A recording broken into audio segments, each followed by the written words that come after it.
Já ouviu a história de como foi criado esse símbolo aqui da Cruz Vermelha? Símbolo utilizado para indicar corpos médicos. E, gente, a história é muito boa. Vamos lá. No século XIX, a Itália passou por um processo muito violento de unificação. Então, estavam acontecendo várias guerras ali naquele território. E aí, o Henri Dunant, que era um diplomata suíço, decidiu ir lá assistir uma das batalhas. Não tinha nada melhor pra fazer, não tinha televisão na época. E ele ficou horrorizado. Ele viu como os corpos e os doentes eram tratados, principalmente pelos seus inimigos. Então, se você caía com a perna machucada no seu campo inimigo, você muito provavelmente ia ser morto ou torturado. Inclusive por médicos. Corpos eram maltratados, enfim, tudo de ruim que vocês imaginarem. E ele ficou completamente chocado com isso. A batalha que ele foi assistir ficou conhecida como a Batalha de Solferino. Ao chegar em casa, Dunant escreveu um livro que se chamava Lembranças de Solferino, em que ele conta esses relatos horríveis e, enfim, o horror dele com relação principalmente à postura dos corpos médicos no campo de batalha. E eu esqueci de mencionar que ele era rico, né? Então o livro dele, na época, foi um best-seller. E chamou a atenção de muitas pessoas importantes na época. Isso teve dois grandes impactos. Primeiro é que, finalmente, a comunidade internacional via a real necessidade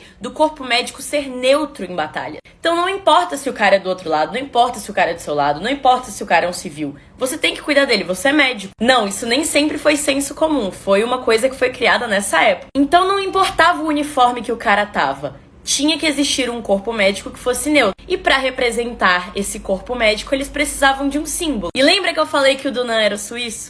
Vocês já viram a bandeira da Suíça? O que eles fizeram, em homenagem a ele, eles inverteram a bandeira da Suíça. As cores, né, no caso. Resultando numa bandeira branca com uma cruz vermelha. Também naquela época, o Dunant se reuniu com várias personalidades políticas e várias pessoas de 16 países diferentes. E eles criaram um comitê internacional que você provavelmente conhece muito bem. O Comitê Internacional da Cruz Vermelha. Isso resultou no Dunant, inclusive, ganhando o Nobel da Paz em 1901. Ainda tem mais dessa história. Porque ficou decidido que se um corpo médico está lá com a cruz vermelha, significa que ele é neutro. Mas tem um problema. Como vocês sabem, o Oriente Médio é o palco de muitas guerras. Naquela época não era diferente. E em guerras que ocorriam em países islâmicos, os médicos islâmicos se recusavam a servir embaixo de uma cruz, por ser um símbolo católico. Então foi criado o crescente vermelho, que nada mais é que a lua crescente da bandeira da Turquia. Mas aí, na guerra do Império Otomano com os persas não queriam usar nem a cruz vermelha, nem o crescente vermelho. A cruz vermelha porque era um símbolo cristão, e nem o crescente vermelho porque era o símbolo da bandeira turca, que eram ali seus inimigos de guerra. Então foi criado um outro, o leão vermelho. Enfim, ficou nessa bagunça. Até que em 2003 foi criado o prisma vermelho, um símbolo neutro que poderia ser utilizado por todo mundo. Mas na prática, qual mais se usa? Acho que vocês nunca viram isso aqui, né? Na prática, realmente se usam mais a cruz vermelha e o crescente vermelho. Doideira, né, gente? Espero que vocês tenham gostado desse vídeo de curiosidade. Se você gosta de relações internacionais, me segue aqui e na rede vizinha.